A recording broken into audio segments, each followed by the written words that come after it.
the top seeds around the country have all made it.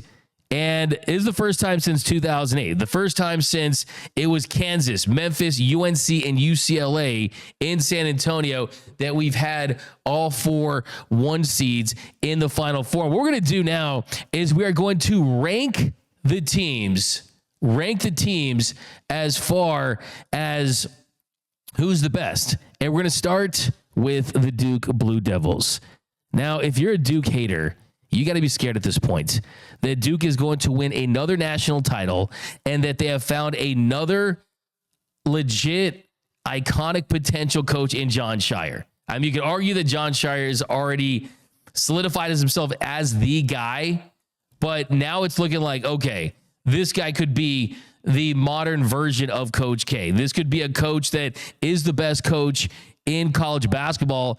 And Duke, look, for as much success as they've had throughout their history, they have 5 national titles. It's not like they have 10 titles or anything like that. It's not like they have UCLA's 11 titles or Kentucky's 8. It's not like they have North Carolina's title count. Heck, if you look at UConn has 6.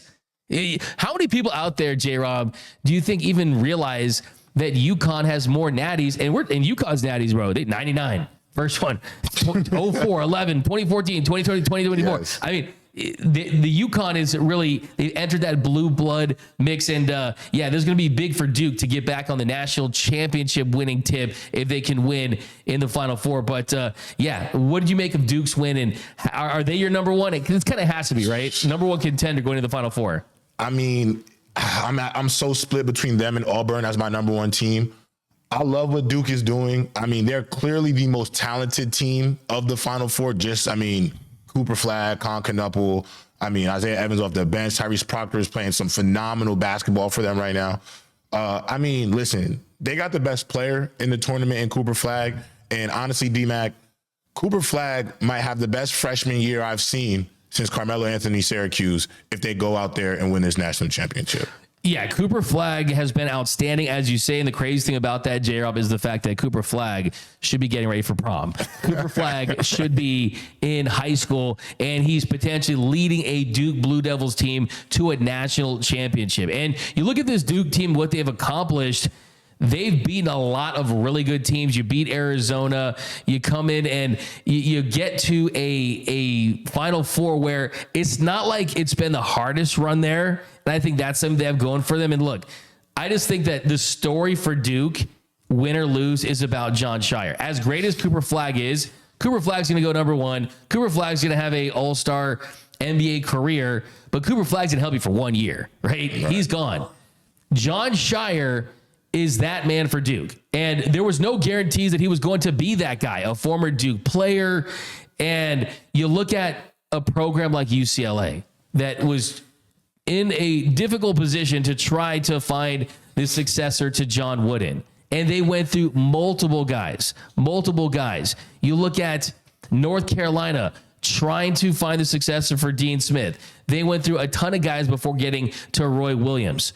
Duke has hit on the first guy right out of the gates in Jon Scheyer in his third season at Duke. In his third season at Duke, he is probably going to win a national championship. Look, I'll say right now, he's going to win a national championship. That's what we call heads right there. And that is where if they win, I feel good because I was right. If they lose, I'd feel good because I'm a Duke hater. Okay. So let me manifest it either way. But let me just make this very clear. Third season winning a national championship. Coach K, Mike Krzyzewski, who's right up there for best coaches in the game. Dean Smith, Mike Krzyzewski. You got John Wooden. And give me the titles count with John Wooden. But in his third year with Duke, he was fighting to save his job. He hadn't won a national championship. He hadn't won NCAA tournaments. In his third year, he had won 3 conference games. 3 conference games in his third year with Duke, and he goes on to be one of the best coaches, in some people's eyes, the best coach ever. But Jon Scheyer is certainly getting it done. Then you look at Florida.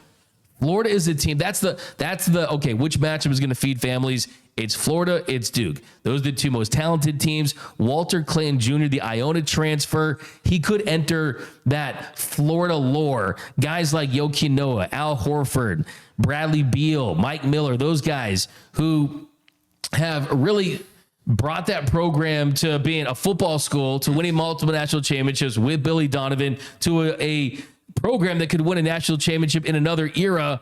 And he was fantastic. I mean, I think that was the biggest standout as far as player-wise. We know how good Cooper Flagg is, but Walter Clayton Jr., he saved the Gators' season. Florida, they were down 9 points to Texas Tech with 3:14 left to go. He had 3 3-pointers, bro. I mean, that is just absolute grapefruits for him to go out there, hit 3 3-pointers. And I think you look at where Florida is right now, they're dangerous. And I think that the fact they got there, they need to be in a position where they're the hunter and not the hunted. And that's where I think that they'd benefit from a Duke-Florida matchup right there, because right now the pressure is on Florida. Now, Houston's the team that I think would be the Kelvin Sampson coronation. And I think it's funny. Look at Kelvin Sampson. If you know anything about his career, when he was at Indiana, he lost his job for calling high school recruits. It was a whole different era. To think that that's where he was and where we were in college basketball for so many years, it kind of makes you laugh. But Kelvin Sampson is a defensive coach, and he got buy-in from his players, and that's a tenacious defense that they're playing with in Houston. And they held Tennessee to 15 points in the first half. Okay. This is a Tennessee team that was scoring points, that was showing that they had an explosive offense. But Houston, they play D. They can score when they need to. They haven't won a national championship.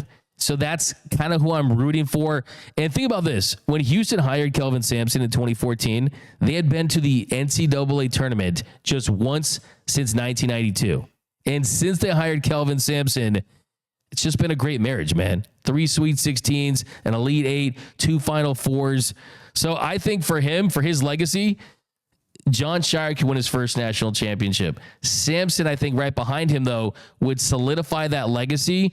And if I had to pick the team I want to win, it's H-Town. I want to see Houston get that national championship. And then you got Auburn. Auburn's a team that no one's going to talk about, but they're a 1 seed. Imagine being a 1 seed and you're a team that no one's talking about.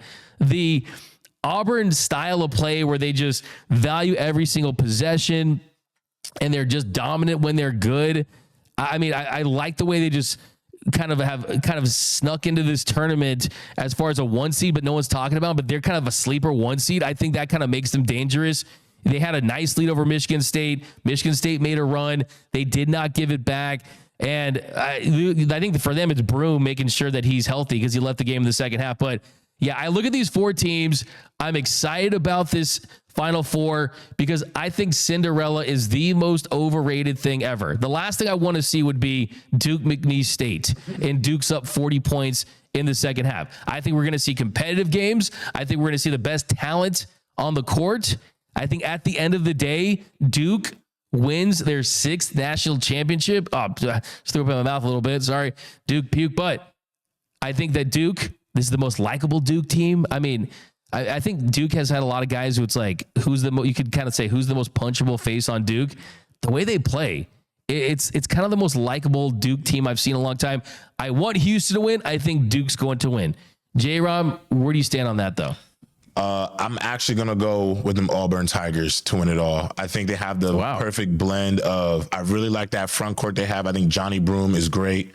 I think Tahad Pettiford is the best freshman point guard this year, not named Dylan Harper Jr., and didn't get enough credit for how well he's played as a 6-man, might I add, on this team, but he finishes every game.